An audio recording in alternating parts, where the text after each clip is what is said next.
Alright YouTube, what is up? You got your boy Crude Chips here, bringing you another commentary covering, of course, Black Ops 2. And yes, this is, like I said I was going to do, about the second round of the playoffs in the NFL. You know, as I previously said, I would do one maybe closer to next weekend, and I know it's only Tuesday, but I thought I should do one just because I can kind of do a recap of Wildcard weekend and kind of talk about the games coming up, and I thought, why not get a commentary out, sooner rather than later. Thought you guys might enjoy it, so here you guys go. But, gonna go ahead and jump right into this. As you all know, we had 4 games over the weekend. We had 2 last Saturday, and then, of course, 2 on the Sunday. And on Saturday, we had the Seahawks and the Redskins. Right? Was that on Saturday or was that on Sunday? I'm pretty sure that was on Sunday. Or Saturday. Or maybe Sunday. Hold on. Alright. Saturday. We had Cincinnati and Houston. And Minnesota and Green Bay in the later game. And in the Cincinnati and Houston game, Houston did come out on top, 19-13. So it was a close game. In my opinion, it was probably the most boring of the games because it were primarily field goals. Yeah, there was a touchdown or 2 in there, but it was still a very boring game to watch. Because who likes to watch field goal after field goal be made / missed? I didn't even get to watch the whole thing because I think I had work. But besides the point, Houston moves on, and great for Houston. Round of applause to them. And in the later game, Green Bay took on Minnesota. And if you do keep up with football, you know that Christian Ponder, the starting quarterback for Minnesota, did not play due to an injury. I think it was something with his throwing arm or hand, something of the sort. But he could not play, so Joe Webb had to play. And as you can tell from the score, he must not have performed, coming out, losing 24-10. Joe Webb being, I see him kind of more like a Michael Vick in the sense that he's a smaller, faster type quarterback.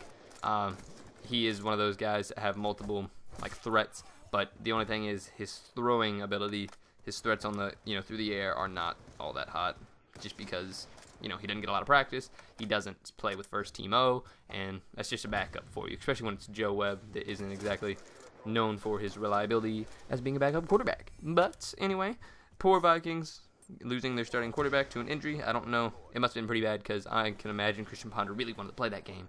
But then talking about the later games, we had the Baltimore Ravens take on the Indianapolis Colts. This is on Sunday, by the way. And we had Seattle take on Washington. Both pretty the Indianapolis-Baltimore game was a pretty bad game.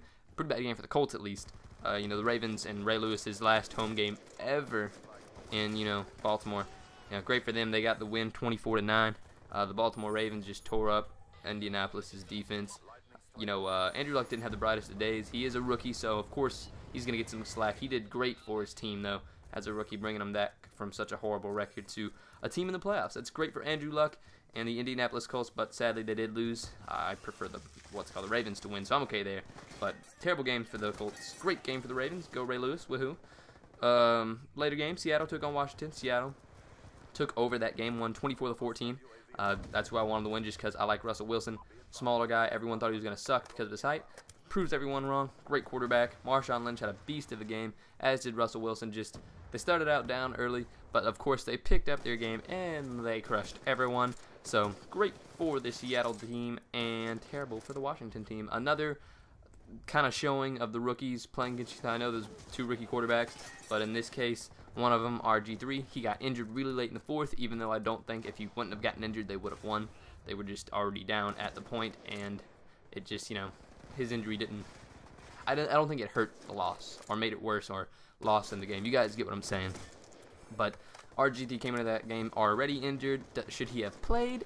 I mean, he didn't do bad. He started out doing great. The Redskins as a team did as well, but it just completely went downhill, and I think, him not being able to play at his full potential, his, all of his strengths being there, that's gonna hurt the team overall. Just being in what's it called? He couldn't play to 100%, so his team isn't gonna perform at 100%. That's just how things go sometimes. So, that happened, and there's not much he can do about it. But hey, another rookie there. He brought his team back from being a terrible team to this team that was a competitor. So it's great for him. But that's a terrible recap of the Wildcard weekend in the sense that just who won, who lost, in my short opinions on it. But gonna go ahead and jump into next week in some sorts with who's playing who and my prediction hopes and whatnot. But on January the 12th, which is Saturday, we got the Ravens playing the Broncos, which I will believe will be a great game. And then the later game at 8 o'clock is Green Bay against San Francisco. Another game that I think will be great. You know, once you get these teams, the winning teams, it normally becomes better games. And then on Sunday, January the 13th, we have Seattle against Atlanta. And then on the later game at 4:30, we got Houston against New England. Now, going to the Baltimore-Denver game, I personally think Denver's going to make it into the Super Bowl just because of how they're performing with Peyton Manning.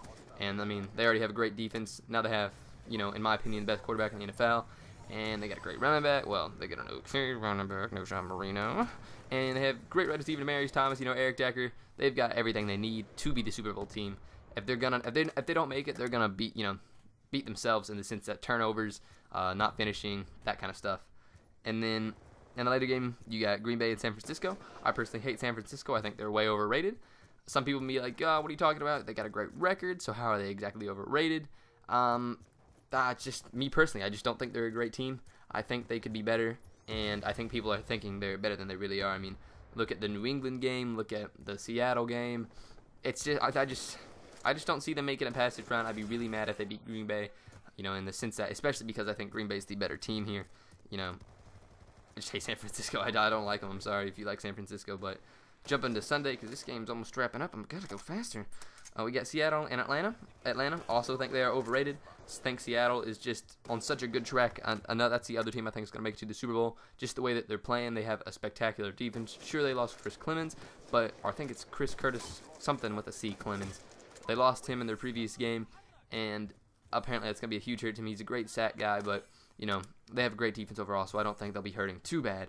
But, of course, you could always use a great player like him. And then in the later game, you got Houston and New England.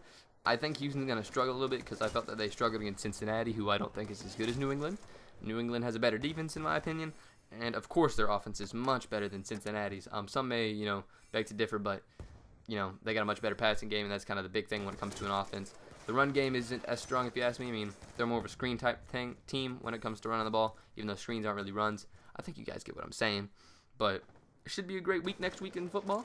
Hope that, you know, my predictions are Denver's going to win, Green Bay, Seattle, and New England. So that should be interesting. Hopefully all my predictions come true. And thank you for the gameplay, Crew Loco. Another great gameplay by him. And then, of course, after the divisional rounds, I will cover them and go into the championships and who I think will win, just kind of like I did here.